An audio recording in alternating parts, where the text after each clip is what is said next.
Akibat dampak front awan dan menguatnya angin muson timur laut, Taiwan Utara hari Jumat pagi diselimuti cuaca dingin basah. Namun seiring tibanya masa udara dingin kontinental, suhu di seluruh Taiwan pada hari Sabtu akan menurun hingga 12 derajat Celcius. Bila kadar kelembapannya cukup, salju juga berpeluang turun di wilayah pegunungan pada ketinggian di atas 3.000 meter. 在全台的3000公尺以上的高山，降雪的几率是比较高一点的。而至于北台湾，相对是比较偏冷一点几率。如果说到时候温度够的话，也不排除接近3000公尺或是2500公尺以上的高山，也有一些下雪的机会。 Masa udara dingin kontinental akan melemah pada hari Selasa depan. Suhu di setiap wilayah berangsur meningkat. Gelombang udara dingin berikutnya akan terjadi pada malam pergantian tahun pada tanggal 31. 跨年这一波的天气来说的话，维持在东北季风的程度哦。以现在各家的气象的资料来看的话，它大概会有接近在14、15度左右。强度其实我们可以再观察。 Fenomena La Nina musim dingin tahun ini cukup kentara. Diprediksi musim pertama tahun depan masih akan dipengaruhi pola angin muson timur laut.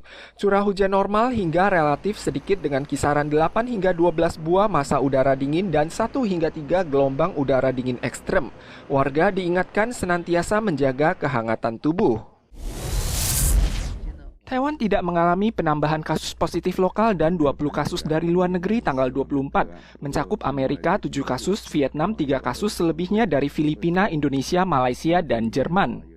Mulai tanggal 24, 8 kelompok yang memiliki daya tahan tubuh rendah bisa menerima vaksin booster 28 hari pasca vaksinasi dosis kedua. Mencakup pasien kanker yang menerima terapi imunosupresif dalam 1 tahun, pasien cangkok organ atau transplantasi sel induk, pasien dengan defisiensi daya tahan tubuh berat atau menengah, pasien hemodialisis, pasien HIV positif, pasien yang menggunakan obat imunosupresif tinggi, dan pasien yang pernah menjalani kemoterapi atau radioterapi dalam setengah tahun lalu. Resiko rawat inap pasien yang terjangkit Omikron lebih rendah 40 hingga 80% dibandingkan varian Delta. CCC mengingatkan daya tular Omikron lebih tinggi dari Delta sehingga perlu dicegah memasuki Taiwan. Platform vaksinasi akan ditutup sementara. Vaksinasi dapat dilakukan di seluruh instansi medis seperti metode vaksinasi flu. Situasi pandemi kembali merebak di kawasan Xi'an, Provinsi Shanxi, Tiongkok.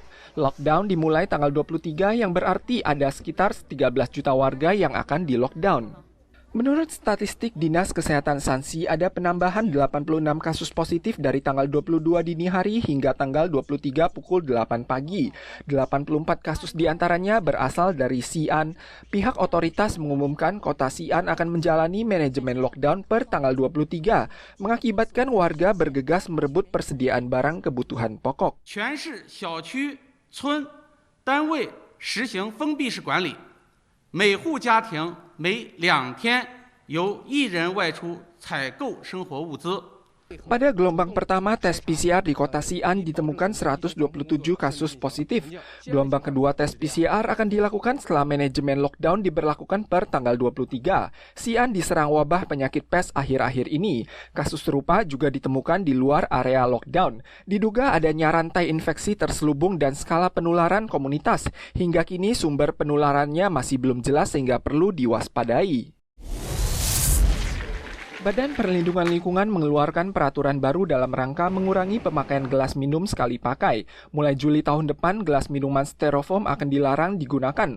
Untuk mendorong warga menyiapkan gelas minuman pribadi, perbedaan harga $5 Taiwan akan diberlakukan antara yang menyiapkan dengan yang tidak menyiapkan gelas pribadi.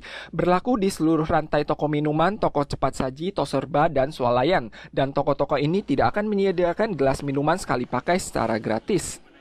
Setiap tahun Taiwan menggunakan sebanyak 1,5 miliar gelas sekali pakai dengan cakupan di atas 50% oleh 4 operator rantai utama. Selain itu, RUU juga menetapkan bahwa per 1 Januari 2022, 5% dari toserba dan toko cepat saji harus menyediakan gelas daur ulang yang dapat digunakan kembali dan pengurangan penggunaan gelas plastik harus mencapai 15% setiap tahunnya.